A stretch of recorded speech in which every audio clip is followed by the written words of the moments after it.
Dalam nama Bapa dan Putra dan Roh Kudus, amin. Bu Bapak, saudara terkasih, kaum muda adik-adik, salam berkat penuh semangat berkah dalam. Kembali kita berjumpa dalam Renungan Harian.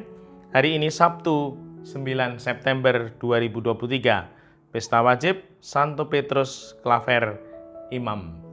Kita akan mengambil dari Injil Lukas bab 6 ayat 1 sampai 5. Pada suatu hari Sabat, Yesus dan murid-muridnya berjalan di ladang gandum. Para murid memetik bulir-bulir gandum, menggisarnya dengan tangan lalu memakannya. Tetapi beberapa orang Farisi berkata, "Mengapa kalian melakukan sesuatu yang tidak diperbolehkan pada hari Sabat?" Maka Yesus menjawab, "Tidakkah kalian baca apa yang dilakukan Daud ketika ia dan para pengikutnya lapar? Ia masuk ke dalam rumah Allah dan mengambil roti sajian. Roti itu dimakannya dan diberikannya kepada para pengikutnya. Padahal roti itu tidak boleh dimakan kecuali oleh para imam." Dan Yesus berkata lagi, "Anak manusia adalah Tuhan atas hari Sabat." Demikianlah Injil Tuhan, terpujilah Kristus. Ibu, Bapak, saudara terkasih, kaum muda adik-adik, Tuhan membimbing kita pelan-pelan supaya kita sungguh bertumbuh. Melalui sabda Tuhan ini, Tuhan membimbing kita agar hidup kita ini kita jalani dengan penuh arti, penuh makna, bahkan berdaya, bahkan semoga bercahaya. Sehingga dalam menjalani kehidupan ini tidak asal-asalan, tidak sembarangan, tidak asal hidup.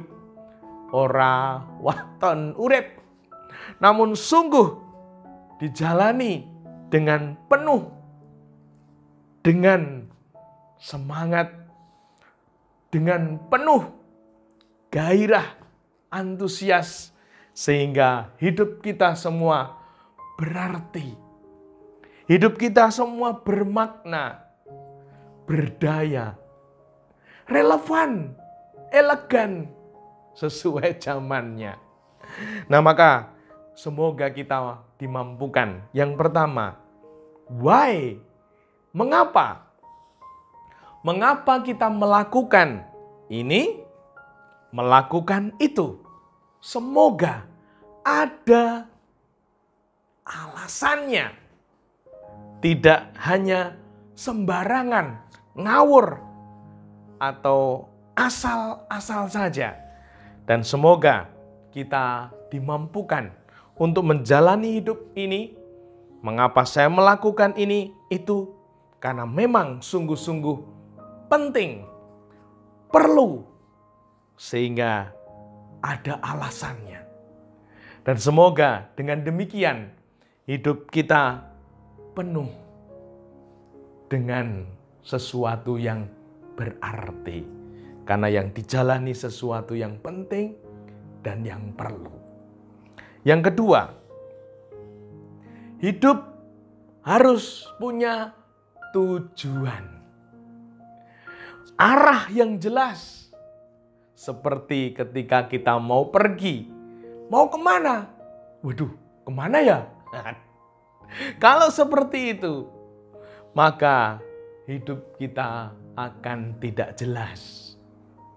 Tidak ada hasilnya. Tidak akan sampai ke tujuannya. Nah, semoga kita sungguh tahu arah, tahu tujuan hidup kita setiap kali kita bergerak. Sehingga sungguh gerak hidup kita akan berbuah rahmat. Yang ketiga, hidup kita ini dijalani dengan prioritas. Ada keutamaan, ada nilainya. Sehingga hidup kita juga bernilai karena melakukan sesuatu yang bernilai, yang utama, yang prioritas.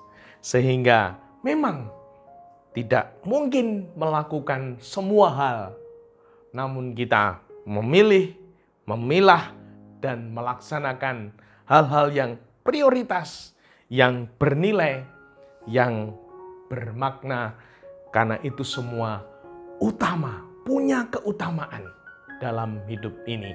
Sehingga sungguh hidup kita makin berjalan seturut apa yang dikehendaki Tuhan. Semoga kita dimampukan. Dimuliakanlah Tuhan kini dan sepanjang masa. Salam berkat, penuh semangat, berkah dalam. Nama Bapa, Putra, dan Roh Kudus. Amin.